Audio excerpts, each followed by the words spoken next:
शिक्षा हर किसी के लिए जरूरी है और अपने बच्चों को उच्च शिक्षा दिलाने के लिए परिजन किसी भी हद तक जा सकते हैं।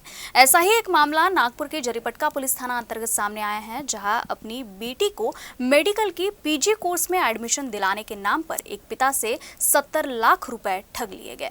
हालांकि पैसे देने के बाद भी जब दाखिला नहीं मिला, तब ये मामला पुलिस थाने पहुंचा। अब पुलिस इस मामले में आगे की जांच कर रही है। जरीपटका निवासी कारोबारी सतीश लालवानी अपनी एमबीबीएस बेटी को उच्च शिक्षा दिलाने के लिए अच्छे कॉलेज की तलाश में थे। इसी दौरान उनकी पहचान मेडिकल चौक निवासी सौरभ कुलकर्णी से हुई, जिसने उनकी बेटी को Kempegowda institute of medical science KIMS चिकित्सा महाविद्यालय बेंगलुरु में एमडी टर्मिनोलॉजी में दाखिला दिलवाने का झांसा दिया। इसके लिए उसने अपने दूसरे साथी के कृष्णमूर्ति, नुन्ना अनीश और जुनैद से उनकी जान पहचान करवाई और एडमिशन कराने के नाम पर 2 करोड़ 36 लाख रुपए में सौदा तय किया।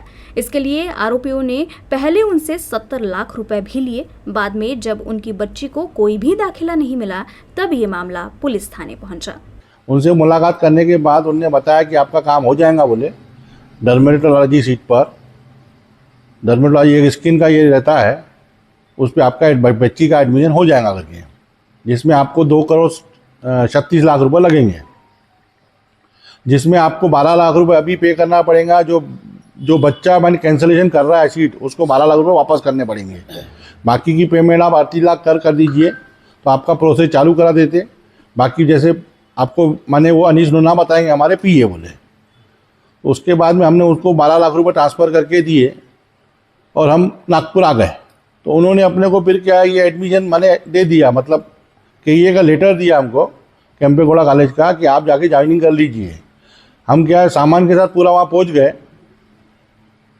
तो वो बोले कि कुछ दिन रुकना पड़ेगा, बोले कोर्ट केस चालू है। उसमें फिर उस बाद में हमसे उनने 38 लाख रुपए भी ले लिए। बोले आपने 50 लाख रुपए की बात हुई थी, पहले आप 38 लाख दे दीजिए। फिर हमने उसको और 38 लाख लेके उनकी लिखा पढ़ी करवा लिया था पूरी। इस बीच में फिर वो बोले अभी कोर्ट केस चालू है, ऐसा चालू है, एनएमसी से मंजूरी लेना पड़ेगा, ऐसा करके 10-10 लाख रुपए और ले लिए उनने मेरे से। टोटल 70 लाख रुपए बैंक ट्रांसफ़र ले लिया मेरे से आईसीआईसीआई बैंक से।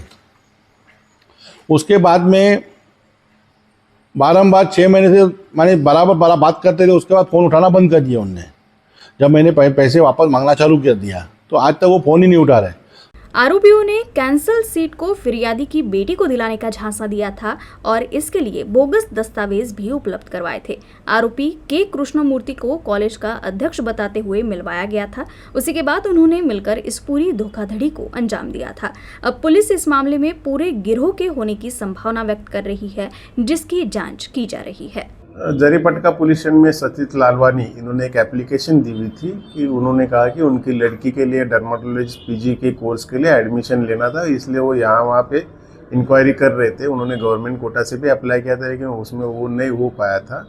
तो वो डायरेक्ट कोई एप्लीकेशन या डायरेक्ट कोई एडमिशन्स के लिए देख रहे थे। तो उनका नागपुर में एक सौरभ कुलकर्णी करके हैं, उनसे उनकी पहचान हो गई और उन्होंने कहा कि कर्नाटक यूनिवर्सिटी में आपको एक कृष्णमूर्ति है, वो आपके एडमिशन करा के दे देगा। वो एक चेयरमैन है, कॉलेज के चेयरमैन है, उनकी कॉन्टैक्ट्स है, वो आपको करा के देंगे। जो कैंसल सीट्स है, उन जो कैंसिल करेंगे एडमिशन, उनकी जगह पे वो आपको एडमिशन करा के देगा। उस बेस पे उन्होंने यहाँ से कर्नाटक बेंगलोर गए, वहाँ पे कृष्णमूर्ति और उनसे उन्होंने बातचीत हुई। सौरभ कुलकर्णी भी उस वक्त था। उन्होंने एडमिशन के लिए 60 लाख रुपए उनसे लिए। ऑनलाइन पूरा ट्रांजैक्शन हुआ है, उसमें से कुछ रकम कुलकर्णी ने भी ली थी।